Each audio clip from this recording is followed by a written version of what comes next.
मंदिर में लाल पुष्प, लाल चंदन और लाल चूड़ी माँ को समर्पित करिए, प्रेम बढ़ेगा। बच्चा कभी आप जी से कम नहीं बोलेगा, प्रेम की भाषा निकलेगी। माँ जगत जननी की आराधना, जगदम्बा की उपासना। नवरात्रे में 9 दिन में से कोई एक दिन ऐसा ले लो जिस दिन कन्याओं का भोजन कराओ, साथ में उनको लाल चुनरी ओढ़ाओ या कोई लाल वस्त्र, लाल पूजन की सामग्री उनको दो, सुख मिलेगा। भी देवी की आराधना का एक स्मरण का सुख है महाराज। साल भर में इतना धन दे देगी कि आपने पीछे के 4 साल में नहीं कमाया होगा, इतनी मेरी माँ भंडार भर देगी। ये घोड़े पर आई है, कोई साधारण नहीं हो सकता। देवी भागवत में स्पष्ट किया गया, जब जगदम्बा मगर पर आती है उसका भाव अलग है, और जगदम्बा जब हाथी पर आती है उसका भाव अलग है, और जगदम्बा जब घोड़े पर आती है तो जगत को समृद्धिवान बना देती है, वैभव में कमी नहीं आती। अभी भले दुनिया के लोग अभी रोते हैं कि पैसा नहीं आ रहा, कोरोना महामारी ने सब तोड़ दिया, रोग दिया, पर चिंता ना करना, मेरी माँ अगर घोड़े पर आई है तो उसका सुख आपको जरूर मिलेगा। एक जरा सी मिट्टी की दुकान भी अगर आप खोल कर बैठेंगे तो चांदी और सोना के बराबर कमाएंगे, इतना धन देगी वो माता, साधारण नहीं है मेरी माता। माता के मंदिर में लाल पुष्प, लाल चंदन और लाल चूड़ी माँ को समर्पित करिए, प्रेम बढ़ेगा। बच्चा कभी आप जी से कम नहीं बोलेगा, प्रेम की भाषा निकलेगी। माँ जगत जननी की आराधना, जगदम्बा की उपासना। नवरात्रे में 9 दिन में से कोई एक दिन ऐसा ले लो जिस दिन कन्याओं का भोजन कराओ, साथ में उनको लाल चुनरी ओढ़ाओ या कोई लाल वस्त्र, लाल पूजन की सामग्री उनको दो, सुख मिलेगा। सती कथा में कही थी कि नवरात्रे एकम से प्रारंभ नहीं होते, अरे अमावस्या की रात्रि से प्रारंभ हो जाते, इसलिए उसको कहते हैं नवरात्रे। क्योंकि 9वीं के दिन माता जी का विसर्जन हो जाता है, जवारों का विसर्जन हो जाता है, व्रत करने वाले कन्या पूजन, भोजन, भंडारा कराकर विराम दे देते हैं। तो 9वीं की रात्रि उसमें नहीं जुड़ा पाती, उसमें रात्रि अगर जुड़ती है तो ये अमावस्या की रात्रि से जुड़ना प्रारंभ होता है, तब जाकर वो नवरात्रि पूर्ण हो पाती है। पितृलोक में पितृ जैसे निवास होकर भी इंतजार करते हैं। 4 नवरात्रे हैं तो 4 ही श्राद्ध हैं। आज मौनी अमावस्या है, श्राद्ध का विराम हो जाता है और कथा अर्थात नवरात्रे प्रारंभ हो जाते हैं दूसरे दिन।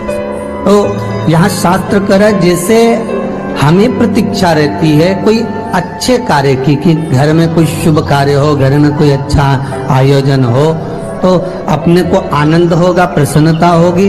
उसी तरह हमारे जो पूर्वज चले गए, जो पूर्वज चाहे वो अधोगति में गए हों, चाहे वो देवगति में गए हों, चाहे वो पितृलोक में निवास कर रहे हों, तो जितने भी पितृलोक में निवास करने वाले पूर्वज होते हैं वो भी ये विचार करते हैं कि हमारे घर के वंश द्वारा, हमारे वंशजों द्वारा कोई ऐसा सत्कर्म हो जिससे हमारे जीवन की वितृप्ति हो और हमें आनंद की अनुभूति हो। और ध्यान दीजिएगा महाराज, आपको चैत्री नवरात्रि का स्मरण होगा, आपको शरदी नवरात्रि का स्मरण होगा, पर जो आषाढ़ में और माघ में जो नवरात्रे पढ़ते हैं इसका एक आनंद ही दूसरा रहता है।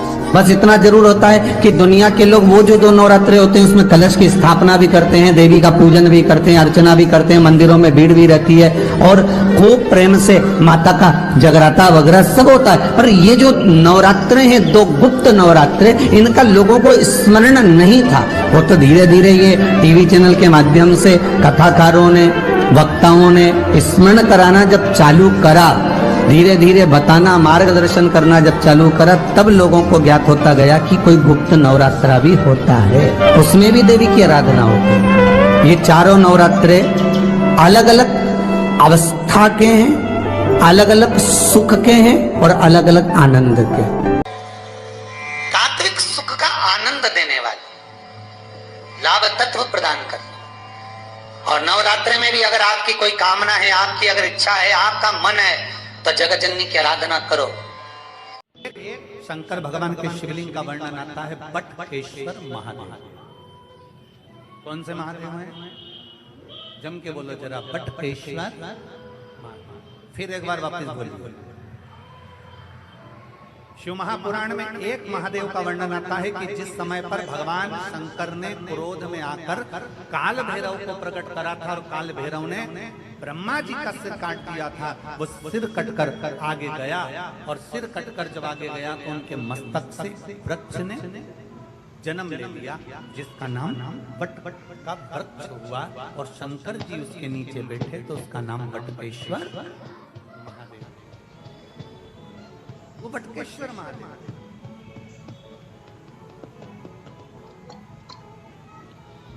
कभी अगर मौका लग जाए और कोई आपसे कह दे कि बहुत कर्जे में लगा लुम हो गए, बहुत तकलीफ में पड़ गए, बहुत कष्ट में पड़ गए, प्रयास करना। अगर कर्जा ज्यादा है तो मेहनत ज्यादा करना, कर्जा ज्यादा है तो कर्म ज्यादा करना है, कर्जा ज्यादा है तो रात दिन एक करना है, कर्जा ज्यादा है तो आप तकलीफों में घिरे क्यों हो? क्योंकि कर्जा होने के बाद आप मेहनत कम कर देते हो। कर्जा हो गया, मेहनत को 4 गुना बढ़ा, कर्जा हो गया, अपनी लगन को 4 गुना बढ़ा, कर्जा हो गया, अपने कर्म को 4 गुना बढ़ा और साथ में अपनी मेहनत को बढ़ाते बढ़ाते बट वृक्ष के नीचे 1 लोटा जल शंकर भगवान को चढ़ाना प्रारंभ करो और बड़ की थोड़ी सी जड़ लाल वस्त्र में लेकर अपनी पर्स में या अपनी जेब में या अपने संदूक में या अपनी अलमारी में उसको रखो। प्रतिदिन बड़ के पेड़ के नीचे जाकर अगर शंकर जी नहीं भी हैं तो बड़ के पेड़ के नीचे बटकेश्वर महादेव का नाम लेकर अगर हम 1 लोटा जल समर्पित करते हैं तो कर्जा कुछ ही दिन में चूकता जरूर है और लक्ष्मी की आवक बढ़ती है। बटकेश्वर महादेव। इसमें केवल बड़ के पेड़ के नीचे जल चढ़ाना नहीं, अपनी मेहनत को 4 गुना करना, अपने परिश्रम को 4 गुना करना, अपनी लगन को 4 गुना बढ़ाना, अपने कर्म को 4 गुना करना। जितनी मेहनत आज तक करते थे उस मेहनत को दुगना बढ़ा लीजिए, 4 गुना बढ़ा लीजिए और फिर आगे बढ़ जाओ। फिर कहीं ना कहीं परमात्मा तुम्हें संभाल लेगा। शंकर को चढ़ाया गया जल तुम्हें संभाल लेगा। शंकर को चढ़ाया गया एक जरा सा जल भी तुम्हें संभाल। घर में से 1 लोटा जल भरो, बड़ का पेड़, बट का वृक्ष जहां हो वहां पहुंच जाओ, 2-3 मिनट हाथ में जल लेकर बैठो और बैठने के बाद अपने मन की कामना कर बटकेश्वर महादेव के नाम से बड़ वृक्ष की जड़ में जल डाल दीजिए। 2 दिन 3 दिन अगर तुमने जल चढ़ाया, कितनी बड़ी भी समस्या होगी उसकी राह मिलेगी जरूर और भोलेनाथ हाथ पकड़ेंगे।